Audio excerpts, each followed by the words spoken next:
விட்டு ஆமென் சோதரன் நான் என்ன நடக்கிறது நமக்கு தெரியாது. பக்கத்துல இருக்கிற கைவிட சோதரம் சிஸ்டர் நல்லா இருக்கீங்களா, பிரதர் நல்லா இருக்கீங்களான்னு போயிருக்கீங்க. ஆனா அந்த வாரம் முழுவதும் ஒரு நாள் கூட அந்த கை கொடுத்து ஆமென் சிஸ்டர் நல்லா இருக்கீங்களான்னு சர்ச்சை கேட்டு பண்ணுங்க. அவங்களுக்காக நீ உன் ஆலயத்துல உன் வீட்டுல வாரத்துல ஒரு நாள் கூட ஜெபிக்கிறீங்கன்னா நீ கர்த்தருக்கு முன்பாக பாவம் செய்திருக்கிறீங்க அர்த்தம்.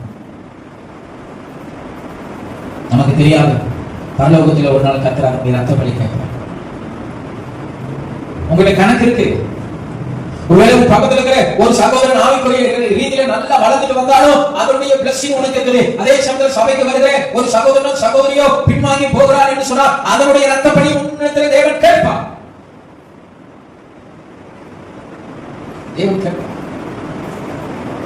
உங்களுக்காக நான் வேண்டுதல் செய்யாமல் இருந்தால் கர்த்தருக்கு முன்பாக நான் பாவம் செய்கிறவனாக இருப்பேன். தேவப்பிள்ளையே ஒரு 5-6 பேர் பிரேயர் டீமா போட்டு வாரம் பட்டணத்துக்காக நல்லா ஜெபிக்கிறாங்க. அதற்காக ஆண்டவருக்கு நன்றி சொல்லுங்க. இன்னும் உற்சாகமா ஜெபிங்க.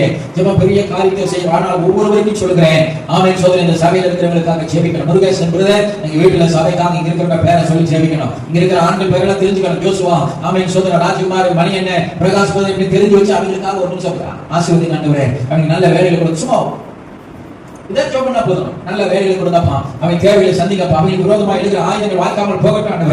சபைக்குள்ள நல்லா அவங்களை திடப்படுத்துங்க, பலப்படுத்துங்க. இன்னும் கிறிஸ்துவுக்குள்ள எழுந்து உதவி சபைக்கு உதவி செய்யுங்க. அவங்க மூலமா நான் ஆத்துவாக்களை கொண்டு வாங்க எப்படி ஜெபம் பண்ணுங்க. உங்களுக்காக மற்றவர்களுக்கு ஜெபிக்கணும். நீங்க மற்றவர்களுக்காக ஜெபிக்கணும், மற்றவர்களுக்காக ஜெபிக்கணும். இதுதான் சபைக்குள்ள நடக்கிற ஒரு ஐக்கியம். அல்லேலூயா அல்லேலூயா. இதனால பைபிளை தூக்கணும். சபைக்கு வந்தோம், ஆராதிச்சோம், ஒரு 10 ரூபாய் காணிக்கை தூக்கிட்டு நம்ம போட்டுட்டு நம்ம வீட்டுக்கு போயிட்டோம்னா அல்ல. இந்த வாரம் முழுவதும் என்ன பண்ணுவீங்க?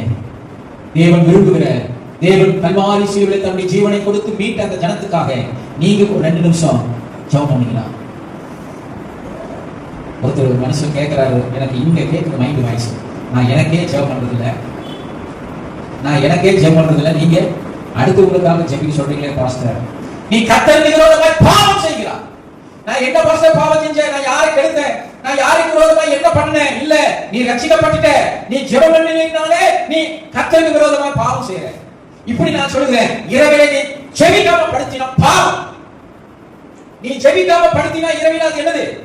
சத்தமா சொல்லுங்க, பாவம். சின்ன பிள்ளைகளுக்கு சொல்லுகிறேன், நீ ஜெபிக்காம படுத்தினால் பாவம். ஜெபம் பண்ணு. பிரேயர்ல ஜெபிக்கிறாங்க. யாருமே தெரியாத ஒரு ஜனங்களுக்காக ஜெபிக்கிறாங்க. பிரஜாதி ஜனங்களுக்காக ஜெபிக்கிறாங்க. இந்த பட்டணத்துக்காக ஜெபிக்கிறாங்க. போதை வஸ்துக்களை அடிமைப்பட்டிருக்கிற ஜனங்களுக்காக ஜெபிக்கிறாங்க. அது ஒரு டீம். அதை காட்டிலும் விசேஷம் என்ன தெரியுமா? கர்த்தரால் மீட்கப்பட்ட ஜனத்துக்காக என்ன செய்யுமா? ஜெபிச்சுட்டே இருக்கணும். அல்லேலூயா. இப்ப சொல்றேன், ஏன் ஜெபிக்கணும்னா